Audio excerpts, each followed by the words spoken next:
fi nekk ñëpp, say good afternoon to everyone and welcome to our international student webinar. So just basically, let me just introduce myself. My name is Sherry Fall, and I'm truly honored to host this webinar with my friend Penda and Adam today.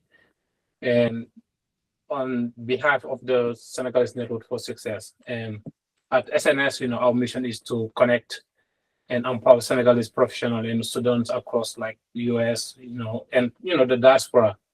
So creating like a space where we share knowledge, build a community, and inspire like other people's, right? And before we get started, I would just like to introduce Musa Njai.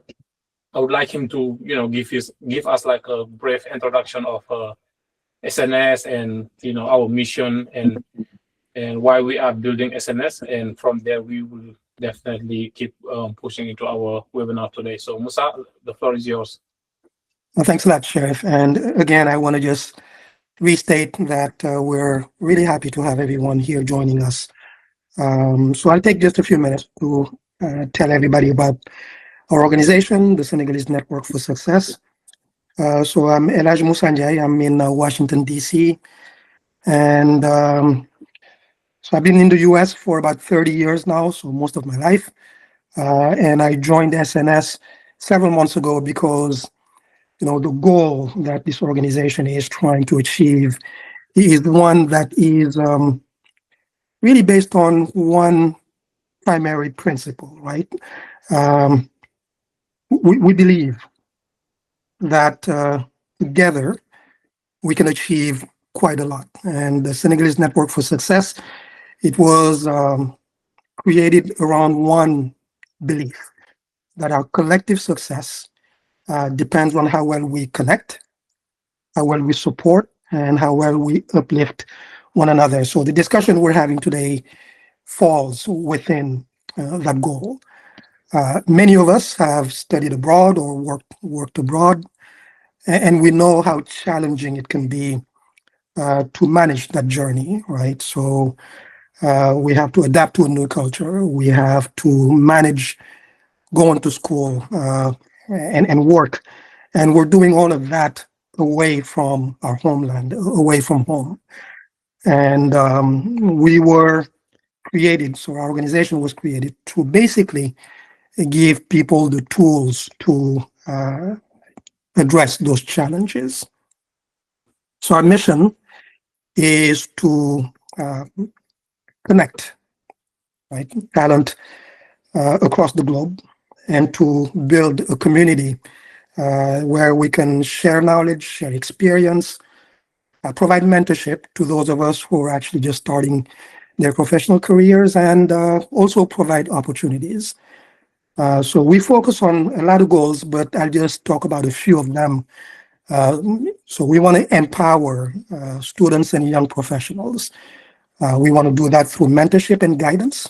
So this meeting we're having today falls along those lines. We want to be able ultimately to support entrepreneurs and innovators by promoting collaboration and access to resources. So we believe that our collective intellectual capital can be used to achieve those goals. And, lastly, we really want to strengthen that bridge between those of us who are overseas and those of us who are still in Senegal. So bridge that gap through, projects, through investment opportunities as well. So in short, SNS is about turning our individual achievements into collective progress, because we really believe that, if one of us actually succeeds, it is a positive step for our whole community. Now, to achieve that, SNS is building, a platform that is called Joko Hub. Joko, of course, is connection in Wolof, right? And the hub is where we will be connecting, and it will be a digital home for the Senegalese professional community. So it is still being built. It should be launched in the next month and a half, but it will be a space where we can connect, where we can mentor, where we can learn, and where we will be able to collaborate as well. So through Joker Hub, so the members will be able to, very much like LinkedIn, create professional profiles. They can join mentorship groups. And when we say mentorship, those of us who actually gained a lot of experience working in prominent positions, they'll be providing mentorship, either one-on-one or in group settings, because they've walked the walk. They'll be sharing that experience and those lessons learned with the larger community. I think it's extremely important for us to be able to provide that because it only makes us grow as a community. Ultimately, also through this platform, we will be able to collaborate on projects and actually provide funding for initiatives, whether it's overseas or back home, and provide support to businesses as well. And this is how, in practice, something like that would work. So let's say, as students, you're a group and you have some really good ideas for a business startup. So you will be able to use Joker Hub, the platform, to pitch that idea to the larger community. And as a community, we can actually crowdfund and fund that project, the startup for you. I think that has the potential to really make a difference, especially for those of you who are still students. So instead of just joining this uncertain job market, you can actually create your own companies yourselves with the help of the community. And it's not just funding that we will be providing. We will provide that intellectual capital to make sure that you have the best chances to be successful. So when we launch Joker Hub in about a couple of months, we will ask that every one of you becomes not only a member, but an advocate for what we're trying to achieve, because we're only trying to grow as a community.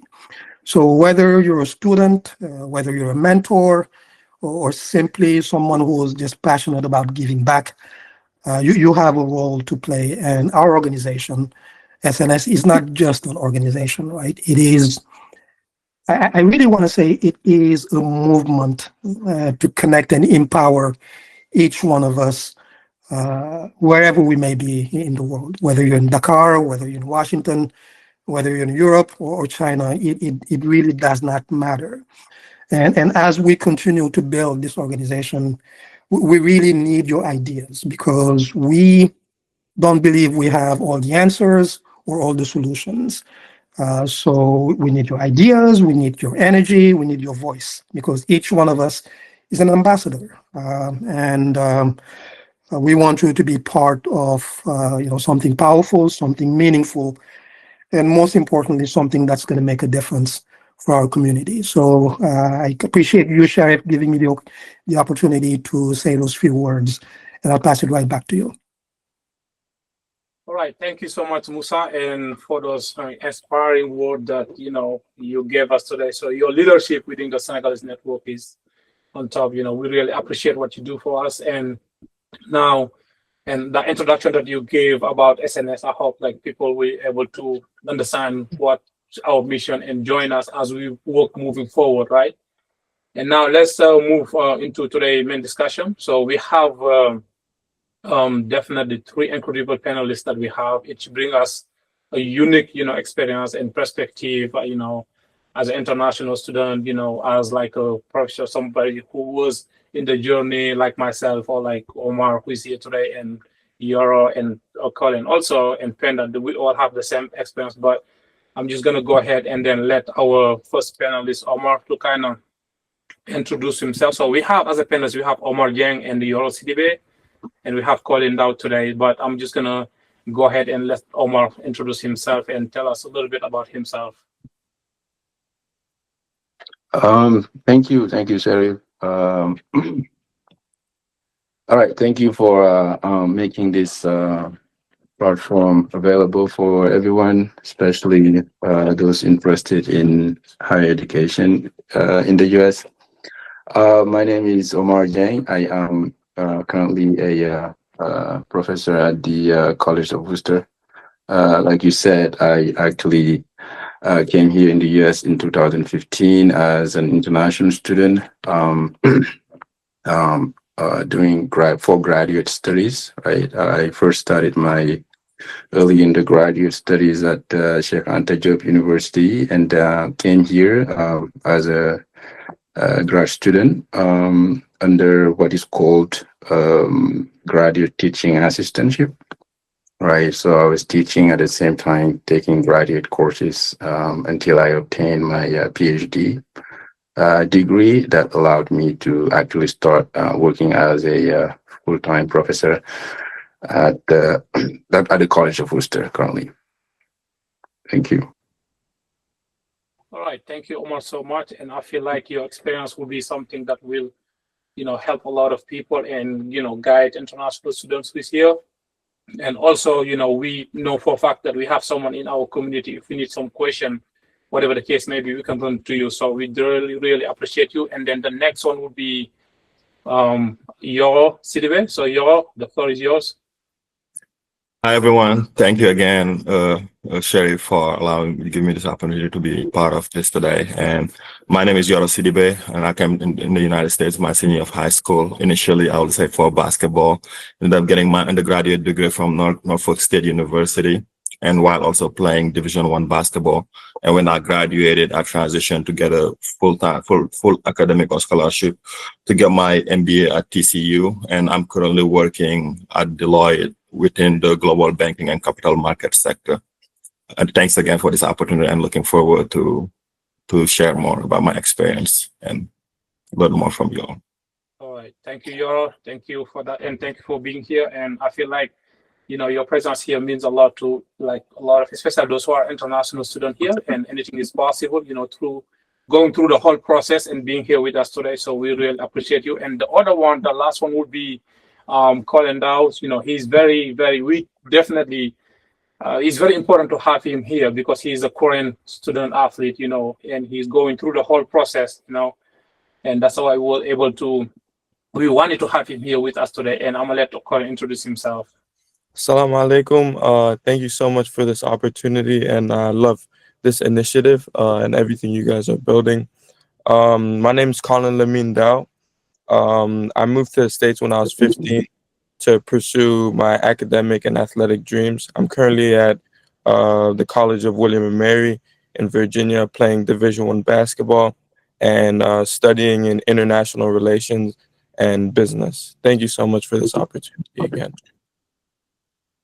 All right. Thank you, Colin. I know you're really busy, but we are very happy to have you here with us today. So, and basically the key point of our webinar today is going to be focused on academic growth and social integration, and also financial and legal responsibility, career planning, job opportunity, and life after graduation.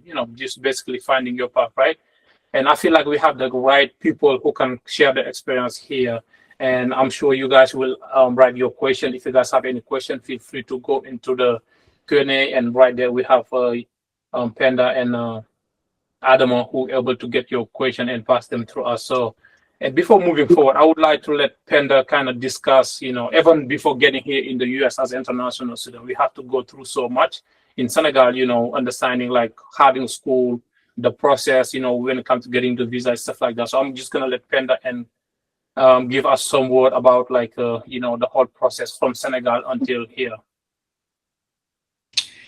Thank you, Sheriff. Hello, everybody. My name is Pendalay. Been in the US since 2012. Have gone also through the whole international student process like everyone in here. Reason why we are doing here is to get everyone informed about, challenges and everything. So before we get to our main topics here, I just wanted to tap in a little bit about what's I-20, how to get to the US in general. So basically, you have to look through a school. Once you find your school, just fill out their, what is it again? The school application pay the fees. Sometimes a lot of us did it through an agency, which is easier because you don't have to mess with all those papers. And then once you're accepted, you receive your I-20. So basically your I-20 is your acceptance letter, which is in Senegal, they call it, what is it? I don't think Senegalese have a name for it, but yeah, basically it's a paper you get, and that will help you go to the embassy and get a student visa. So for just something worth mentioning here is the main requirement for student visa is for you to come to the US, study, but you have to make sure you come back after graduation. You have to go back home. But most of us didn't. So that's what that option that we are trying to tap in today. And once that's done, again, you come to the US, and then this webinar is here to kind of walk you through getting set for success academically. So back to you, Sheriff. All right, Penda, thank you so much for sharing that. And now, those are very important aspects that we need to know, when it comes to being an international student here. So our next step will be to kind of understand exactly, the first problem that a lot of students have is like facing is like uncertainty after graduation. Myself, I've been here since I was in high school. So I did my high school here and then been to college here, and then went through the whole process from OPT, from CPT, OPT to, work, whatever the case may be. I've been through the whole process. So I feel like I kind of have the knowledge, the experience, at least to answer certain questions and kind of explain a lot. But it is very important to understand those aspects. We feel like we have a lot of students that, as an international student, when they come here after school, they don't know what to do, and the process is like, you forgot exactly, what's the next step, or you don't ever know. And the reason why we have SNS is just to kind of build that gap that, people can reach out to the right people to ask a question, to kind of get mentors and stuff like that. And, as I mentioned earlier, our goal is just to provide clear steps and like resources that we can use to connect to also to with our, peers to understand, how is the journey, what should we do, how can we, move forward. And with that being said, I'm just going to go ahead and ask Omar. Let's start with Omar and, certain question and maybe advice he can give of like our international student, what should you do, because I know that you work a lot with international students and, you give them a lot of advice on what's the next step on how to, manage that part of the journey. So what would you advise the international student when it comes to that? Yeah, thank you, Sharif. Like I said earlier, I'm not really savvy or knowledgeable, or I don't know the precision about administrative stuff, but I will be mostly talking about the U.S. academic culture and what to do and what not to do when you come here as an undergrad international student. So one thing I have noticed is from international undergrad student is that most of them, they do not ask for help early enough, right? I do receive some students in my office hours, many international students, but most of them happen to be junior or seniors. And then they come to you with a sort of um, a, kind of a demeanor that is sort of that gives you the idea of someone who is already at disarray before they come to you. So, right. So many wait until they're struggling basically before visiting professors or looking for resources or tutors. So I would say maybe the best approach in that area is to be in touch with your professors, visit office hours regularly, and then sort of have a clear idea of what the expectations are from your professors, right? And also not, underestimating. The other thing is not underestimating participation, right? Some, it's our maybe Senegalese culture. Some tend to stay silent due to our sort of lecture heavy background back home. Usually we were mostly training in Senegal to be more like note taker than active participant. You come to a classroom, you just sit right there, open your notebook, and then listen, take note, go back home. So here, part of the training in college is it's Mhm. it's not disconnected to the working place, because if you tend to be muted and silent in classroom, that most likely is going to be reproduced in your working environment, right? Where you have a meeting with your boss and other colleagues, and you tend to just look around and not talk. So that's something to practice while you are in college. And then 4 years is too long, too long for that. It's enough basically for that, right? And other major issue also is about academic integrity, like plagiarism and all that. We come here also not because we're not trained as a researcher, so we don't know what it takes to do research properly, right? Sometimes you might see students coding, without giving credit to the author that they coded. So the best thing is to learn citation styles, and then try to seek help here and there to know exactly which citation style is more appropriate for you, depending on the field that you are in. Mhm. The last thing for now, I don't want to keep the floor too long since this is a panel. This is a panel. I don't want to I don't want to take the floor too long.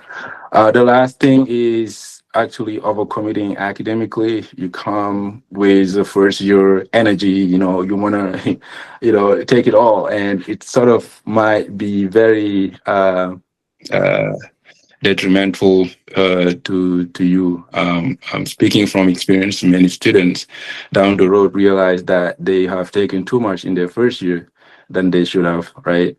Taking too many classes or too difficult, overly difficult courses. And the best approach, I think, would be to start balance, and Mhm. then seeking advisors. Seeking advice from your advisor before taking classes that can help.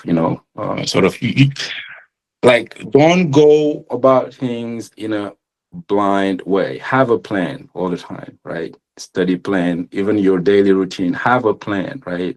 Mhm. I know that in Senegal, based on our culture, we tend to be um, guided too much. Here, they give you the tools, the resources. So it's up to you to know how to go about them.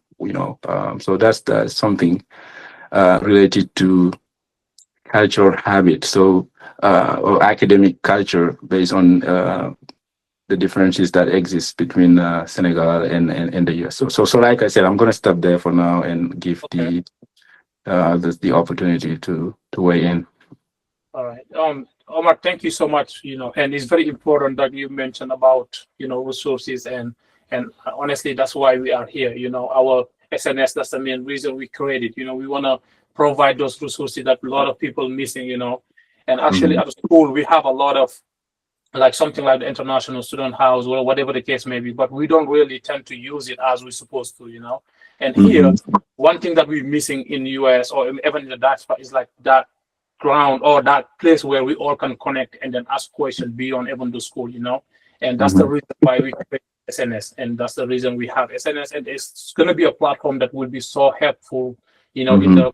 for the next generation, somewhere that you can come connect with people, ask a question, and with the background that we have right now, we have everybody, any kind of, background that you need of, we have people that have it there so we can ask those questions. So, I mean, thank you for mentioning that. And here, when we talk about academic and social integration, Mhm. and the first point we talk about get involved into student organization and local community activities. And I'm just gonna ask Colin, he's in school right now, so Mhm. and maybe he can give some advice into like or maybe he can mention like different organization that he's using or different places like that he's using right now as a student. So Colin, if you can share your insight into that. Yes, so the main thing for me is when I got to college, I quickly realized that what may be even more important than the classes is the networking and the connecting you do with people. So initially, I wasn't really part of many student organizations because I didn't believe I had the time, or I believed that I'd rather just rest and, just focus on my schoolwork. But I quickly began to realize that the people you meet through these organizations, the people you meet in your classes, will eventually become your business partners, might help you in the future, you might help them. So for me, it was finding that international group of students that were willing to learn about my story, and I'm willing to learn about theirs. So I highly encourage being part of student organizations. I'm part of the ACS, which is the African Cultural Society. I'm part of Black Student Athlete Association and Student Athlete Association Committee. So regardless of if you're a student athlete or not, joining student organizations is extremely important to network with others, and then also having a presence in the international house. And also we call it the Reef Center for international students here, because they will help you to, if you need an SSN, if you need to get your driver's license, if you need to kind of get a job on campus, get a job off campus, that we will talk about a little bit later. They are there to help you. So I believe that networking and connecting might be even more important than some of the classes you may take, because those relationships you build with your peers, professors, and mentors will eventually guide you and help you in your professional career and opportunities that lie ahead. Nice, nice. Thank you, Colin, for sharing. That is very, very, very interesting. I mean, we've been through it. It's we know how it's important to use that. And again, I mentioned again, that's why we here, SNS is here also. I mean, and we're glad to have you being part of us, and we're very, very, thankful to have you. So you mentioned something very important when it comes to building, networking with people and stuff like that.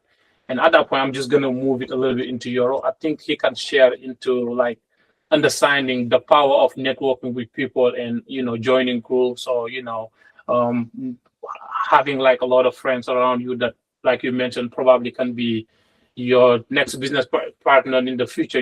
So if you can share some insight into that, that would be helpful. You made it.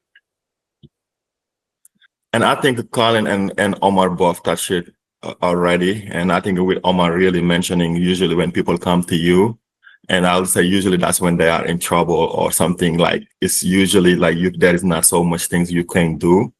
And I think it's really essential to, I feel like, to do the work ahead. It's either either you will pay the price now, or you wait until you are in certain situation to reach out to people, but then they cannot technically help you, or for them to help you, you're going to end up also hurting them in the long term. And I also tell this to all of my friends, even in terms of applying for a job. Like if you have to reach out to somebody to ask them for a job, it's probably too late. And then it's all about building the relationship pretty early on. And I can give so many examples for me personally that how it kind of helped me through even my journey.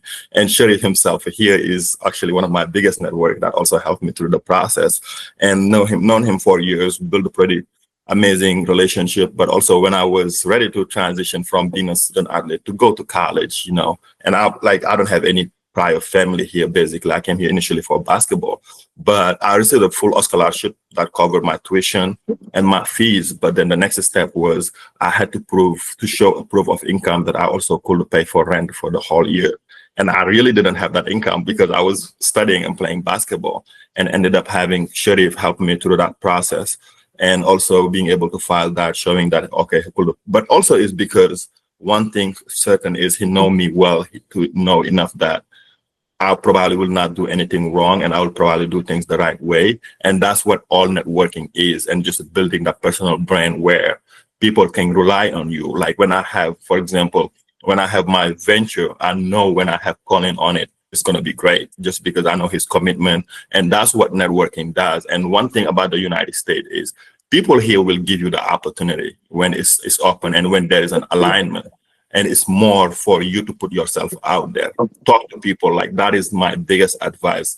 that I can give, and it's like from, can be from the career perspective, and even staying in the United States. When I was here, I had no idea about the CPT process, the OPT, or even my I-20, but it's just talking to people. Another example also is when I was a freshman, I took my major, just like every other athlete was not as great, but I also met some really pretty amazing people that told me, hey, if you have to go fight with your administration tomorrow, you gotta make sure you go and change it. Don't even think twice. But it's getting all of those information just by talking with people, and CPT, OPT, all of those things that I would never know about. But one thing I also always made sure that I did when I was in school is just talking to everybody, and I never expected anything from it. It's just genuinely curious about when I see somebody like Sheriff. I call Sheriff all the time, just picking his brain. Man, how do you do things? How are you able to study so much? Like, how are you able to operate? And just being genuinely curious. But I learned so much through that process. And even like graduating from school, basically, like when I graduated undergrad, I had two opportunities that I didn't even apply for, which is the NCAA offered me a job, a 1-year internship, and then Deloitte itself, I didn't even apply for it. And it's just through networking, people that knew what I was about, and even people that put the word for me, they already knew. Also, one thing, the biggest thing is they know that I will represent them well. And that's why it's so important. And now I'm really thankful that I was able to actually just get my H-1B not long ago, but through that whole process, one thing that I just made sure I maintained was really working extremely hard, but also carrying myself the right way, but also talking to everybody. And that's one I haven't been able to even do a great job lately because work have been really busy. But again, I'm really forcing myself trying to get back to that grind, because you cannot wait until things go wrong for you to start reaching out to people, because even if they wanted to help you, most of the time it's just not possible. So if you're an international student, I would highly encourage for you to talk with people. And I'm telling you, there's a lot of amazing people are amazing. Like whatever you want to do, there's some people that really did it, and that would be willing to help you. But it's just in terms of when do you reach out to them? Do you reach out to them when things really went wrong, or did you reach out to them before things go wrong? And people will help you. I don't think I reached out to anybody that didn't help me through the process. And whatever position, whatever I'm doing, as many recognitions that I get, is really people helping me through every step of the journey. Yeah, so I would really, highlight the importance of just, networking, talking to people, also being humble enough to be also able to learn from people. That's a great insight, Yoro. Thank you for sharing that. That's a big time, and and that's the reason why SNS is here for people. So hopefully we will try to build that habit. And I know, Omar, this is your side, when it comes to academic integration. But hopefully we'll have some question on the chat, where they can ask you a question. And I encourage people to use this opportunity to ask question if they have anything for Omar. And as we move forward, we're gonna just talk about financial and legal requirements, understanding the visa regulation when it comes to CPT and OPT and work permit, stuff like that.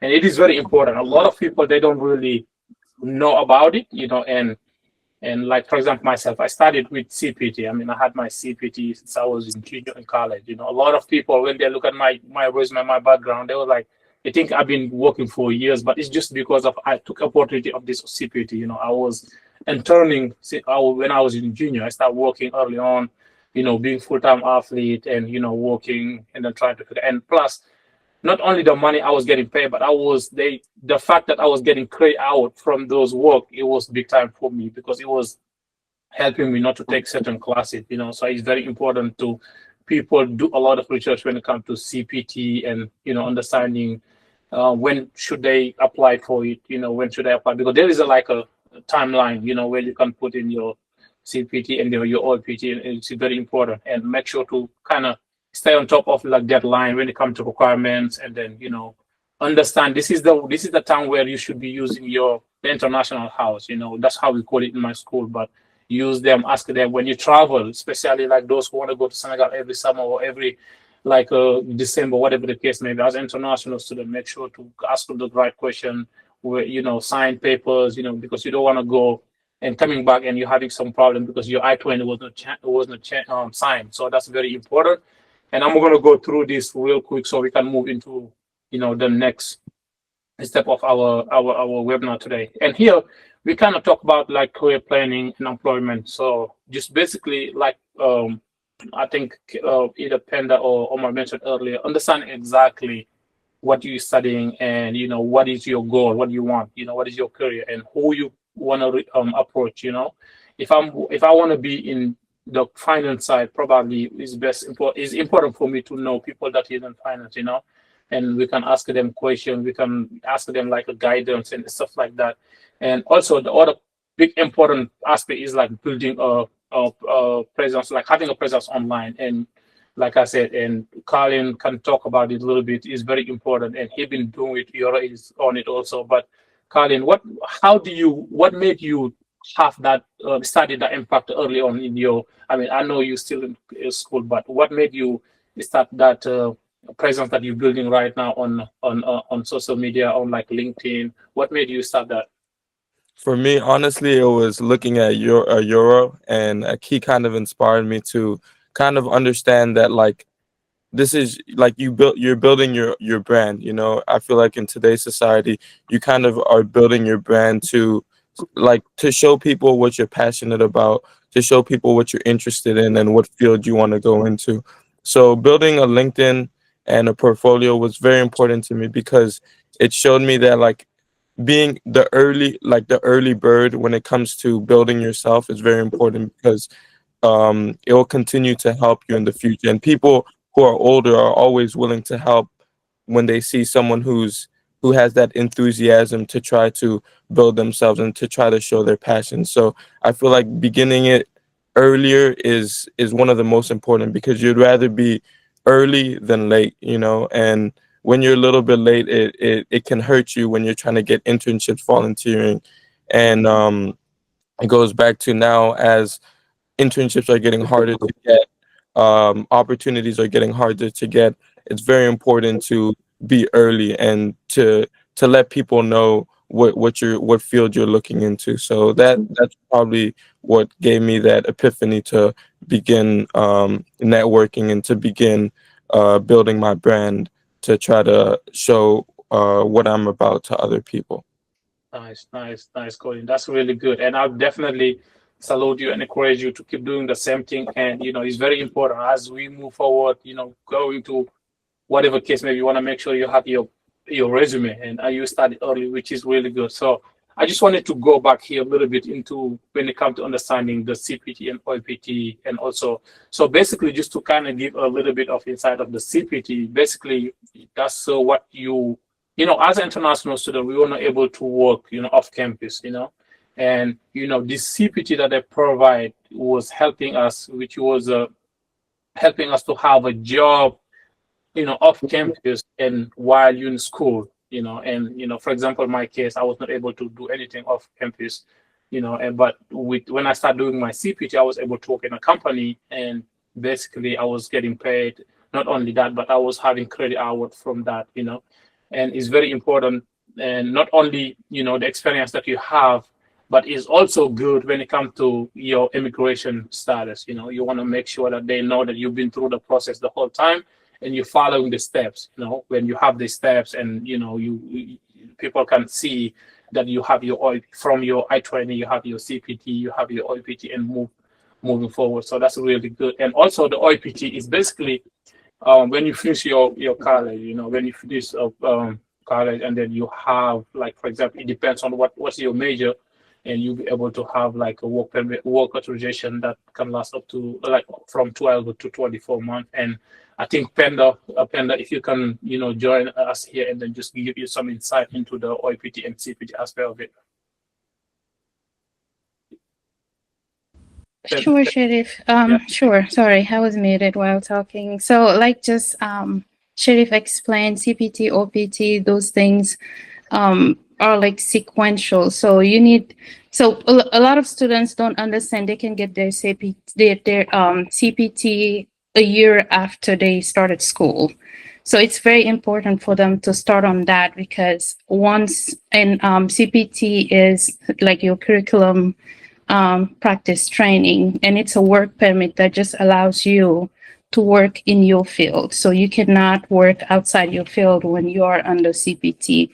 So that will get you the experience you need, and then after that, once you graduate, you can get your OPT, which is your optional practical training authorization. So and those two things are something a lot of international students miss on, and thinking after graduation they can automatically get a job without the CPT, which we all know in America experience is very important. If you don't have that, it's really hard to get a job after graduation. So getting those things early on and starting your job hunting at that time will help you prepare for after graduation, like Fatima was asking earlier in the question. So that's one of the like main piece to start preparing for your after life graduation. So that's all I wanted to add on that. Nice. Nice. Thank you, Penda. Penda, that's very important. And, it's very good to understand those aspects. And, and let's see, let me just move forward here a little bit. All right. So here, I mean, what this part of this webinar just basically understand exactly our role as SNS, what we're going to provide, for people. So when it comes to mentorship and from experience that, from a professional that has the experience in their field, and also somewhere that we can do a lot of work. So, and understanding like building your career when you need to, focus on one career. We have like, probably will have someone who's already in that career, if you need some guidance, how can they guide you? How can they help you? And, the support also will be there. And also, and this is what we're doing. Like, the one thing I love about SNS is like those who are, those who've been here way before us, they just basically want to put the young generation front, when they come even taking position, they say we don't need, take any position. You young people come in and then take this position and, make this movement move forward. So basically that's why our role gonna be. So Penda, do they have any question to ask? I don't know if I cannot see the chat right now, but if you guys have any question that we can. We have Fatima that asked a question about life after graduation, and I think we can go back to our career planning slide and tap into that a little bit.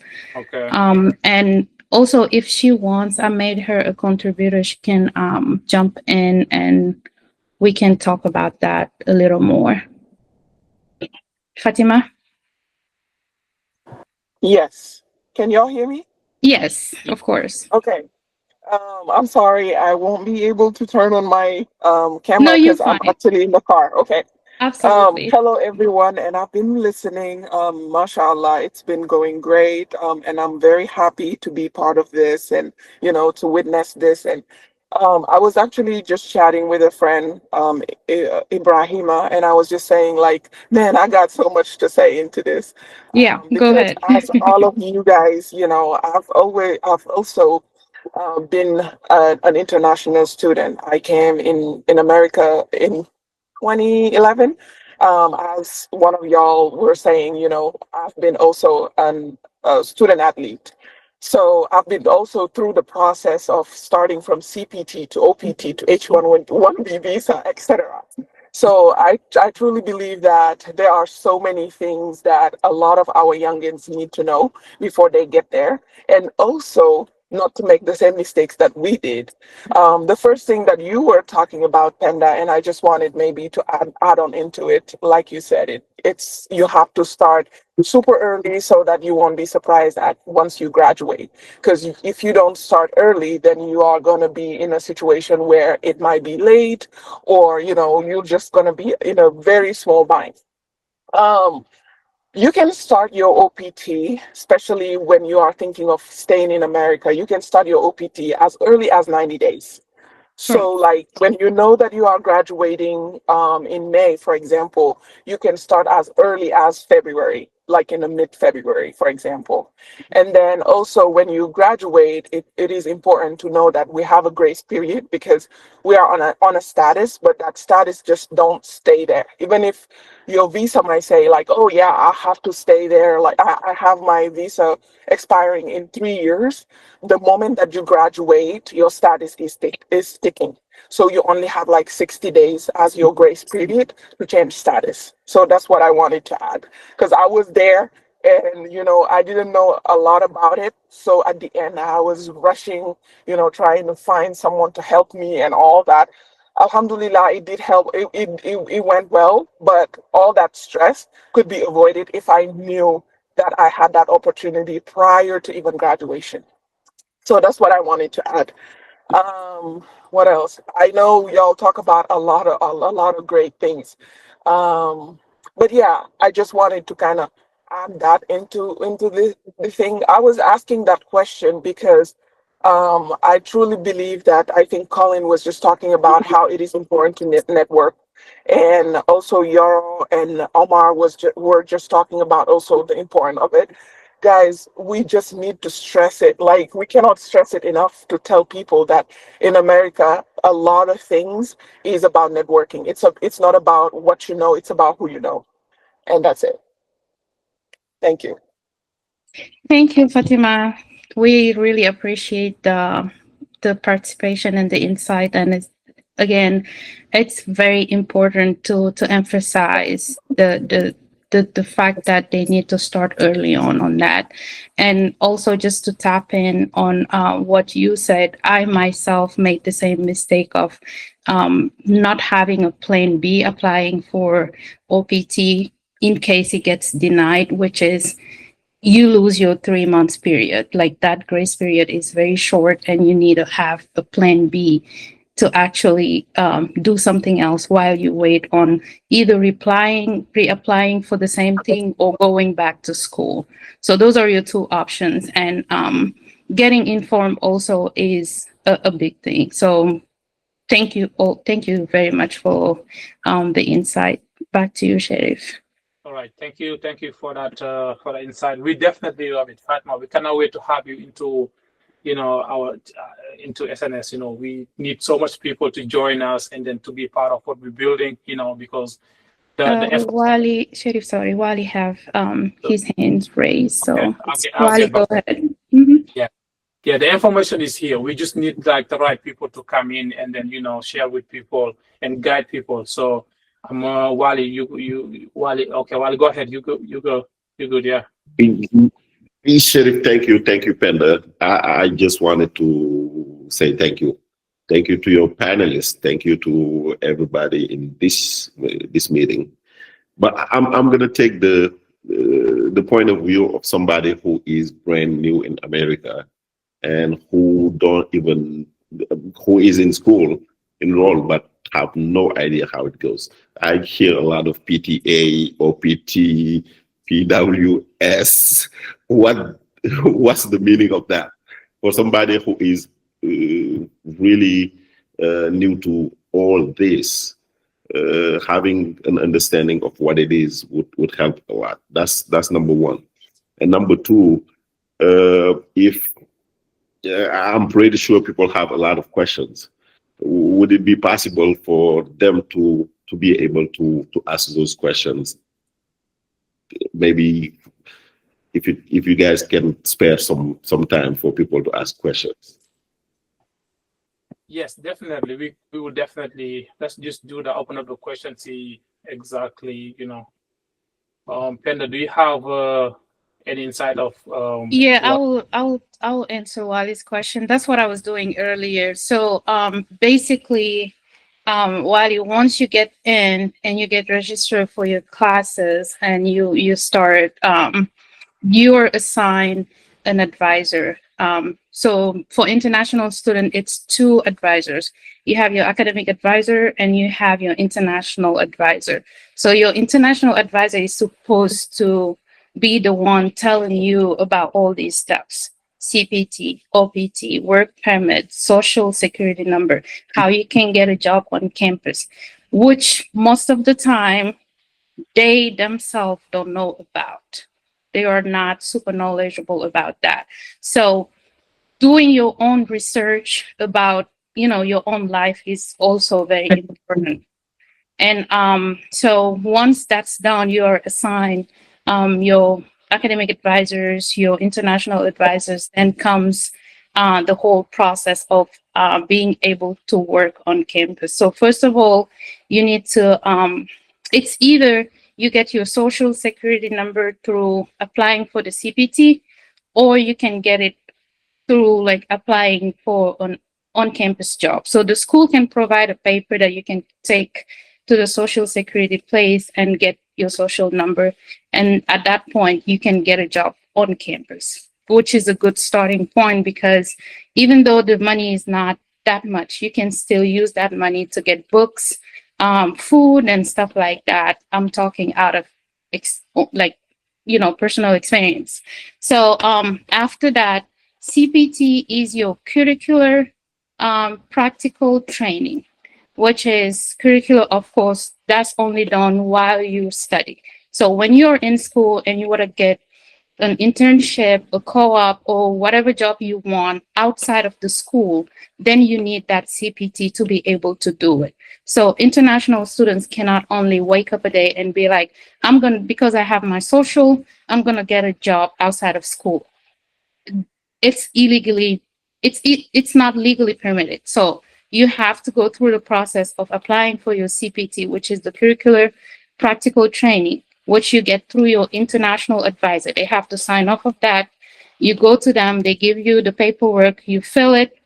Sometimes they will do it for you, but most of the time, again, take charge of your own destiny. Go through those things yourself, you know, file it yourself, have them sign it, because most of them will make mistakes in it, and it will be bad for you, because then you have to go through the whole process again. So after you get your CPT, which allows you to get an internship or co-op during school year over the summer. So for school year, you can only work for 20 hours a week, I think. For some state, it's 15 hours a week. Summer, you can do full time. So that's the first step that you will take towards, getting ready for after graduation life. So after that, before graduation even approach, like Fatima was saying, get early on applying for the OPT. So the OPT will allow you to work after school full time. And again, it's very restrictive. You have to do it on your field. You cannot work outside your field of study, because you have to report back. Your international advisor have to report back to immigration about who is your employer, like what do you do for them. All of that has to be reported. So that's the second step to, again, after graduation life. So OPT is your optional practical training that you have. So for the basic one, it's a year long. But for STEM, which is science, technology, engineering, and all of that, that can go, you can add 2 more years to that 1 year. So you have basically, for people in engineering and all those science majors, they have 3 years worth of OPT, which is a good thing most of the time. Sometimes it gets denied. Sometimes it gets approved depending on, who you work for, who's doing what. So those are the two steps for international students. And then after that, it will be up to which the company you work with to let you, apply. They will apply for the H-1B visa for you, which is the sponsorship. So if you are great, if you do a good job, they like you, they want you back, they will go to that land. And again, it's not allowed for a lot of majors, just for some specific majors, and depends also on the company, how big they are and how culturally open to immigration they are also. So that's those are the steps that international students kind of need to be aware once they step foot in this country, because they are very important. If you miss any of those steps, it will be hard for you to catch back up. All right. Penda, that's very valuable. And I just wanted to let you know that already make a lot of, like, most of us, like, as a contributor, you guys can jump in and ask questions. But before we move forward, I would like to just ask a question to Omar. And just my question would be, how can students can navigate and take advantage of the school system, just to set themselves ahead of everything. So like academic success, because it is very important to understand that part, whatever we talk about and we miss the career side, the school side, and how we can set ourselves ahead. That's it wouldn't definitely help us. So Omar, if you have some insight that you can share with us, that'd be very helpful. Yeah, thank you, Sheriff. I firmly believe that the socio-cultural aspect is not disconnected with the professional aspect. We come from Senegal with a certain idea of what things are, why they are completely different here. Let's say the issue of, in Senegal, we say brown law, brown law, and it's looked at very negatively. It's negative, right? So much so that when we come here, we're cautious about making connection. Making connection can be read as, as bralon, we tend to rely on ourselves. I'm going to do it myself. I'm going to do it on my own. Seeking help is not a weakness in itself. And here, merit is not what is going to only get you a job. It's about, like you said, Colin said it, and then other Euro said it. Networking. It's about who knows who, right? And then start with any like thing like socializing. And socializing doesn't mean socializing with other Africans or other Senegalese. You have to open your horizons. Meet with different perspectives. Expose yourself culturally, right? Joining multicultural and then clubs and events like Colin said, right? And assume that you are in a very remote area, remote college, and then where you might be the only maybe Senegalese there, right? Things can be difficult, So you should not ignore your actually mental health or anything related to cultural shock. Try to seek counseling when necessary.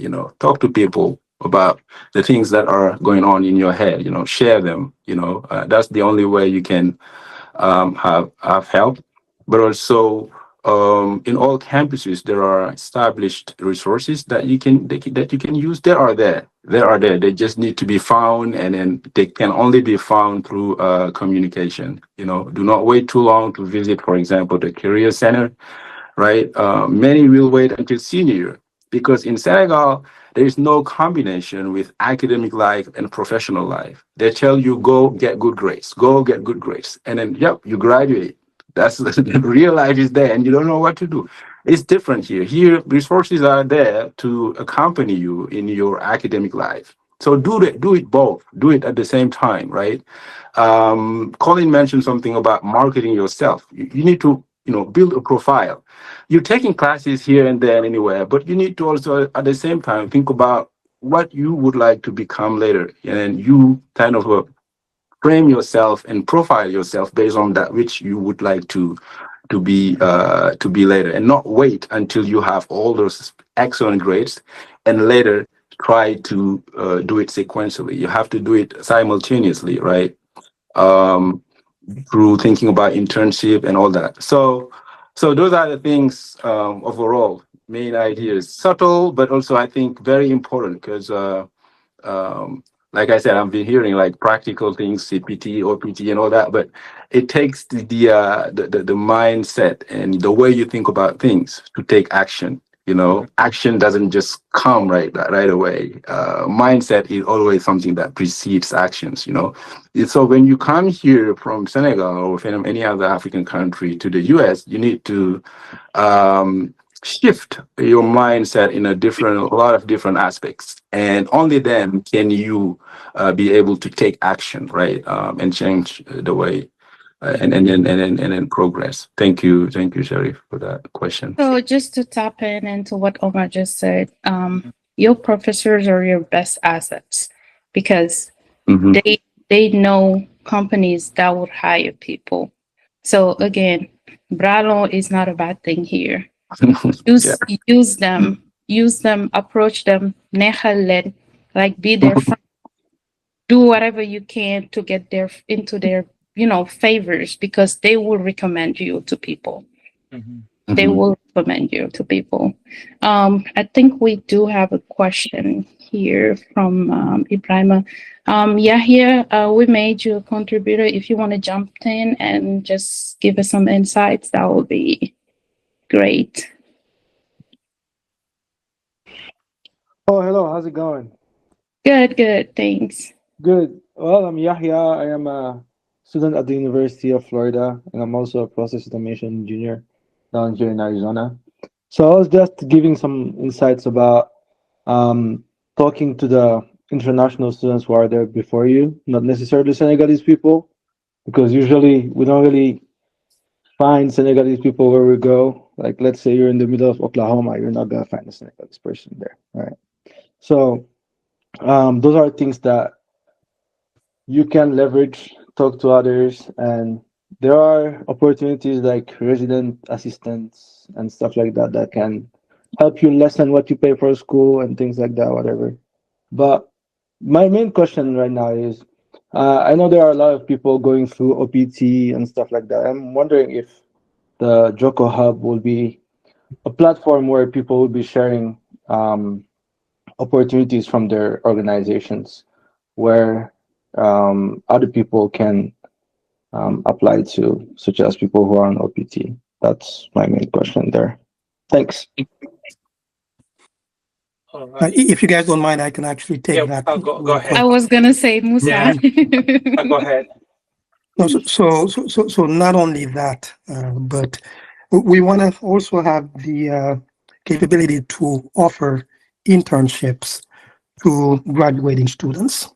That's what SNS is about. So we are a legally recognized nonprofit organization in the US, and we have the ability to offer those internships. Obviously, we won't be able to do that for every student that graduates, but if we are able to offer that opportunity to some of us, we'll absolutely do that.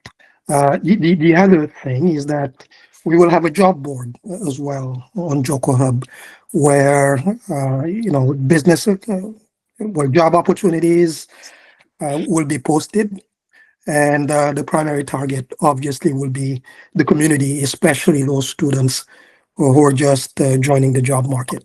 I hope that answers your question. Yes, it does. Thank you so much. You're welcome. We also have Dauda Silva. Yeah, before now to join Penda, let me just I know we had 1 hour, that's what we have for the thing, but I just wanted to send off Omar as he's, has some stuff, we understand how it is, being a parent, and we have some obligation. You have some obligation, you know what I mean? But we really thankful having you here with us today, and I'm glad that you are someone that I can call anytime that I need help, or if any other student need help also, when it comes to schools and stuff like that. And we are definitely thankful to have you being part of SNS, and and you being there with us will help a lot of stuff, because we don't have all the answers, but you as a professor also, you'll be able to help a lot. So we definitely thank you, and we know we cannot wait to have another webinar in the future where we will definitely have you as a panelist also.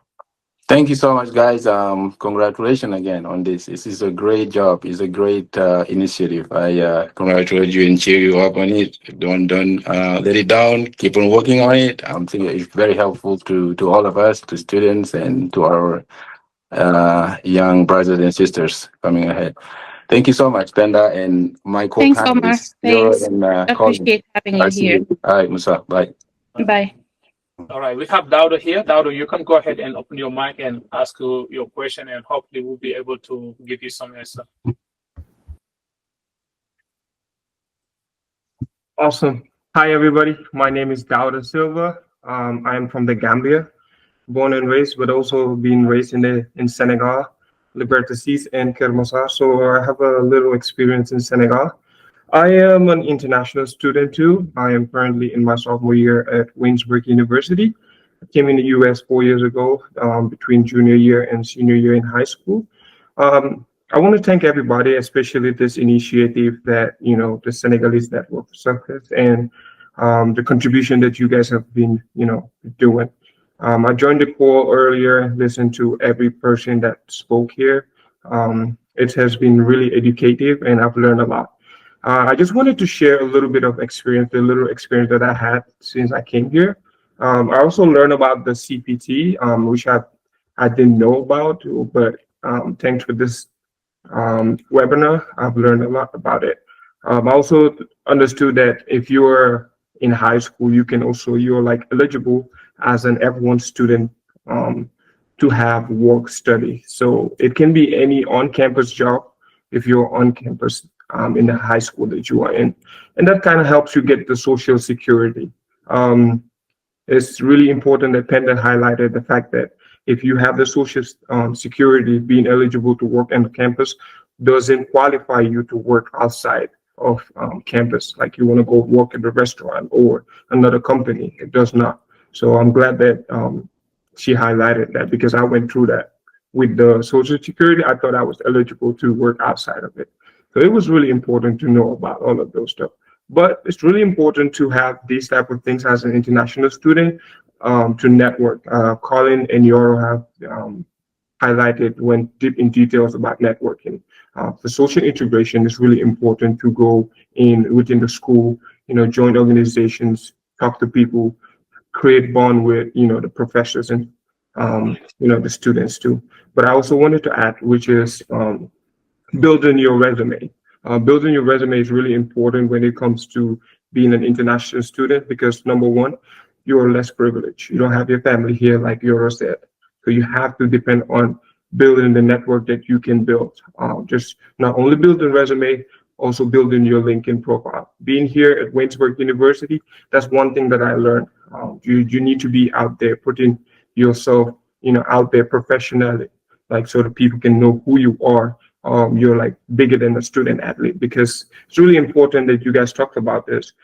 There's life after graduation. What are you going to do? You're going to wait until your senior year or after your graduate level to contribute. So those were some things that I just wanted to, talk about and just say, thank you for having me here and creating this type of platform. Thank you. Yep, excellent. Thank you, Dauda. We appreciate the contribution and good luck. And also, SNS is here to help. If you have anybody in the call that's a student, if you guys have any question, any concern about CPT, OPT, resume building, mentorship, we are here to help. We are here. That's the goal of the organization. We are here to help. If we personally cannot help, we'll find you someone that can help on whatever you need help on.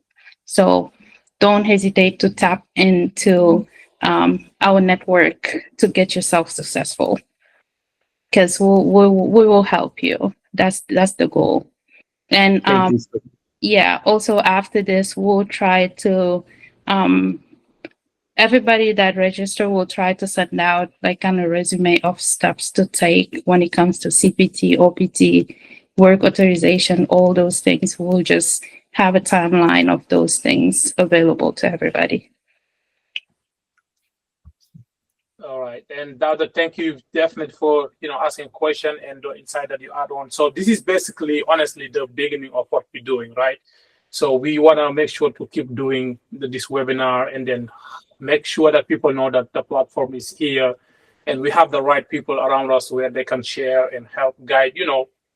We're not saying that we have all the answer, but at least we have people that we can ask all the questions when it comes to that, immigration, schools, and work-wise, and whatever the case may be. So I don't know if we have any other question, Penda.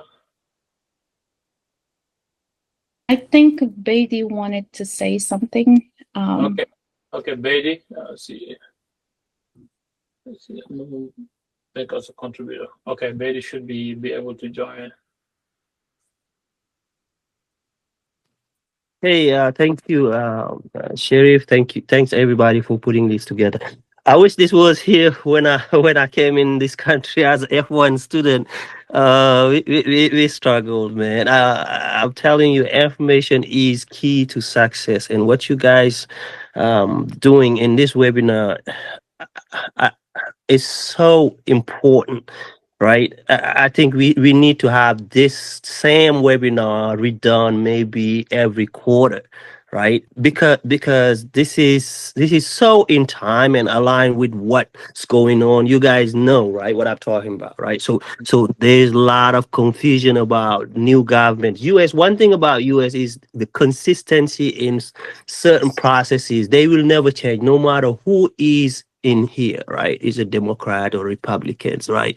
This doesn't have nothing, but what is important is being able to inform people and inform them accurately. And that's what you guys are doing. One thing I want to just add to this, I know we almost at the end, is, I work for these big corporations, and every time summertime internship, you look around and you don't see that many people like us. It's not because we're not as good as the others. It's just because we don't have that information that the other people have, or the way they leverage it. So please, I think the message we want to put out there is like, when time comes to do internship, in the first year college, start taking those chances. Go apply for internships. That's how these companies get to know you, and that's how they build relations, so that when you graduate, they already know your capabilities. They already know how good you are, and you are part of the family. Usually, you don't even have to compete. They pick you right in, right? So please, again, that message, put it out there. People have to take internship. I don't know how many people. I have my own mentoring program that I created with the SADMV, and every time I got parents reaching out to me about, oh, my son just graduated, he need internship. I'm like, that's past internship. You should have been doing that the first year when you join college, right? So please put that message out there. We need to be part of these giant companies that are taking 2,000, 1,500 interns a year. And Correct. you look around, there's no Africans, no, nothing like us. And that's not because we're not as good. It's just because we did not leverage the information. We have to be more aggressive. We have to start being like, putting ourselves on the sideline. We have to speak up. We have to be, sometimes you have to demonstrate that, right? You have to be Correct. confident. That's what happened even at the workplace, right? You see some African people that are excellent. They are good. They can crush everybody in programming, whatever field you're taking, but they just sit on the sideline when the other people talk. That we have to build, and we have to change that, right? And for you students, please build that character of confidence and the profile piece, right? Build the profile. Go out there and market yourself through real demonstration of skill sets, right? Have a YouTube, play with labs. Nobody knows it everything, right? Do demonstrate that you are a SME, subject matter expert in your domain. Write articles, put it out there. Once you don't even have to do anything, they will pick you. You know why? Because you've demonstrated those skill sets. What interview is about? Interview is just about testing that you know the stuff, right? Now the hands-on things, when you add it to it, it's additional. All right. So don't take this information and replicate it. Do this quarterly. Make sure people understand what the immigration system, or whatever, as a student, what do we have as rights? All right. What is there for us? But also make sure we are as competitive as the others. We have to be aggressive in applying for internship first year, not wait until the end. That's all I had to say, and this is amazing, and I'm so proud and happy for Panda, and Sheriff, and anybody that is involved in this. The voice should be louder from now on. We cannot do any lesser than that. because the world is so competitive. People are just super aggressive. If we sit on the sideline, they will crush us. And Africa is the future. It's not even, there is no doubt. Africa is the future, and we have to be there to shine like everybody else. Thank you. Thank you so much, Baidi. We appreciate the insight, and I will use this opportunity to kind of put Fatima on the spot. We need you when it comes to this topic. So we are looking forward to doing this often as we can, and it will be a pleasure. Oh, she left. When I put her on the spot. Yeah, we definitely. But we yeah, are contact with but her. yeah, we need Fatima to kind of join this. And as Lady mentioned, information is the key. And again, a lot of people did not do it just because they don't want to do it, but they didn't know how to or when to do it. So getting informed is very important as an international student because mistakes can cost you a lot. Yeah. Fatima, you back? Fatima is back. Yeah. Before Fatima, Yes, I just I'm back. yeah. Fatima, Yes, just give me a thank you. second. I'm in. Thank you too. Hello. Yeah, Fatima. Yeah, give me a second here, and then I'm gonna get back to you real quick. So I Okay. just wanted to ask Colin and Euro, any kind of N word that they can share with us, any advice they can give, I mean, Colin, when it comes to Colin, he's a current student athlete right now. And, nobody can talk about this better than you because you're going through it right now. And also, Euro, he just recently graduated also. So maybe we can start with Colin if you can share some, advice or, some parting ways with us. So, Yeah, so firstly, like I love this initiative a lot, and it's good to see a few of my friends here. So just knowing Max Tijan, who just graduated from London School of Economics, one of the biggest and best schools in the world for econ, and we had Mohammed Khan also, who is gonna graduate from Cornell. So just also knowing that we do have there is a population, and now I just met Dawda also. I love his story as well. Just knowing that there is also a very young community between the ages of 19 and 22 who are also very and highly invested in wanting to know what Joko Hub is and being a part of it. So just know that you also have our support fully from college students, college student athletes as well, and that's something me and you are also trying to push is having those student athletes going into college and in college right now also being a part of this, because at the end of the day the ball stops bouncing at one point, whether that's soccer, basketball, etc. So just knowing that we need a plan for our future and always have something that we can rely on. So I really love this initiative, and thank you guys so much for giving me the opportunity to speak and be a part of this. Thank you so much again. yeah, this is big, Colin. I mean, we definitely glad to have you here, and this is just the beginning, honestly, because we have so much on, on what things that we can do together, and this is really big. We definitely love having you here, and I'm just gonna go ahead and let Yoro give us his last advice before we move forward. Thanks, Sheriff. I mean, I just wanted to also take this opportunity to thank you for having me today, and also thanking all of the people that joined the call. And my biggest advice, I would say, just kind of staying connected, talk to people. Don't wait until things go wrong for you to reach out to people, talk to people. And again, it's like you will be surprised how many people will be willing to help you, and you would rather pay the price now, where you will try to find the right information, staying ahead, rather than when things go wrong, because it's going to be so much harder for you to recover. When now, sure, it might take a little bit of discipline, or being a little bit of uncomfortable, but that will set you up, I would say, for success, rather than just going with the flow, not getting the right information, and things go wrong, and you have to reach out to people asking for help. As generous as most people might be, they might not be able to do much. So just try to stay as much connected as you can. I would say that would be my biggest advice. And feel free to reach out to me personally if you have any question, want to chat more. If I'm busy, I will definitely get back to you as soon as I can. But definitely try. Let's stay connected and try to see how we can help each other grow.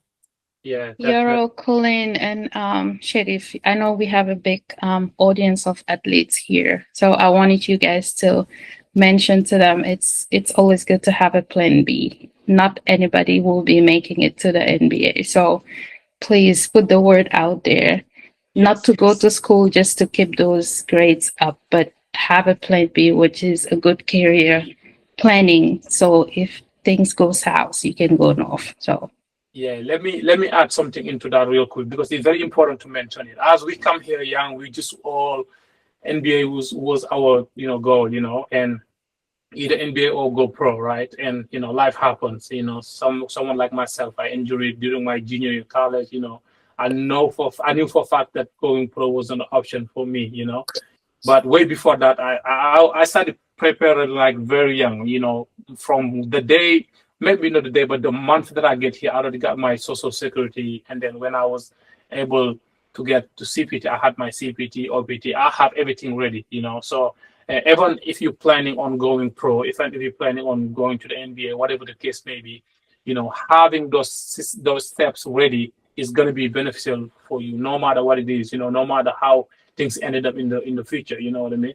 And as you want to go pro, but the same thing, it doesn't cost you anything to kind of set up for your CPT, even if you don't. I mean, maybe use, maybe not, and then especially the OPT.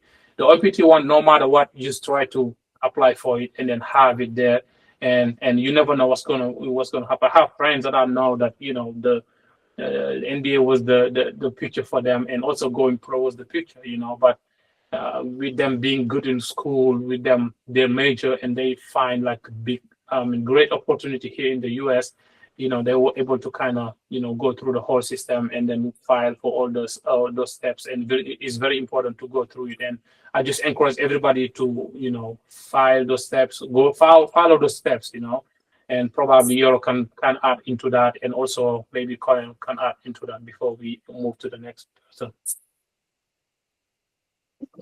Yeah, I think again, the only thing I would say regarding that is if the greatest football player to ever play the game have his resume ready before the draft, I think, who are you and I for not to do the same thing is really important. And again, the goal for me even was like everybody else to go to the NBA, but also I think it's really important to kind of see things through at some point. As Colin said, the ball will stop bouncing. What's going to be next? You're not going to be playing your whole life. Most likely by 40, you will probably retire, but it's still, that's not even the half of your life, hopefully, So just kind of thinking that through, thinking what's going to be next. But even if, hopefully things will work out for you and you go to the NBA as well, there's a lot of money that you will be exposed to. Just understanding the implication of managing it well, that's also another thing that people don't talk about a lot, where most, I would say 75% of all of all professional athletes end up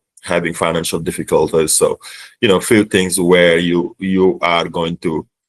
are better off taking school seriously regardless and thinking of that plan B. And if you end up going to the NBA, it's going to help you manage your money well, I would say, and prepare for the transition. But also things, like as much as we want to plan things, as much as planning things are really important, most of the time it just never works that way. So I think option is king. You rather have it and not need it than need it and don't have it. So if you can take school seriously, I would highly encourage it. Get your grades right, understanding the I-20, how you can study in this country, all of those things I feel like are things that you should be aware of and also stay on top of. Okay, that's good. Colin, is there anything you want to add on? Yeah, just a little, just to add on to Euro. Like me personally, I do want to play professionally, but I understand that like even amplifying myself in other endeavors also amplifies myself and shows that I'm multidimensional and multifaceted. So I would just say to those people who do want to play professional, who do want to make it to the NBA, just understanding as well that like academics also helps you basketball wise. Coaches want to see someone who's academically gifted, someone who has passion that goes beyond basketball. So I do believe that it's very important to try to, yet again, it goes back to branding, to not only show yourself as a basketball player, but more than that. And that's where looking at other endeavors and taking your major seriously is important, because I believe that not only for the sake of your future, for a safety net, but also for you to eventually become more multifaceted and multidimensional in any endeavor you go into. Nice, nice. Thank you. Thank you for adding that. And we have Fatima. Fatima, yeah, the floor is yours. Is there anything you want to add on before we part ways with this guy? Well, I would just say thank you so much for having me. I know that I'm very excited and hopeful of all the things that because I'm part of you guys from now on. That's why I say we will be doing for the community. I'm very thankful to be part of this. And yes, that's it. All right, Fatima, thank you so much. And we have Gra Musa. Is there anything you want to add on before we pass ways? Nothing from me. I just want to thank everyone for joining us today. It is truly appreciated. All right, Adama, you've been behind the scene and you are part of it. Is there anything you want to add on, Adama? No, nothing much. I think Penda, Sharif, thank you so much for organizing the panelists as well. Yoro, Colin, Omar left, but great job. And thank you, Fatima. Fatima, welcome as well. Yeah, we are Thank you. very excited to have Fatima with us. We definitely cannot wait to kind of chat, talk about what we have and have you in our meetings and stuff like that. And is Penda still here or he left? I'm here, and for Oh. me, I want to thank Yvonne, because she's been the backbone of all the social media posts, all the communication, and without her, I think we'll be lost at some point. But great job to her. She was not part of the panelists, but she was the back office of everything. So I hope she's still here, but yeah, she's done a great job putting, all the marketing side of these things together. And Fatima also.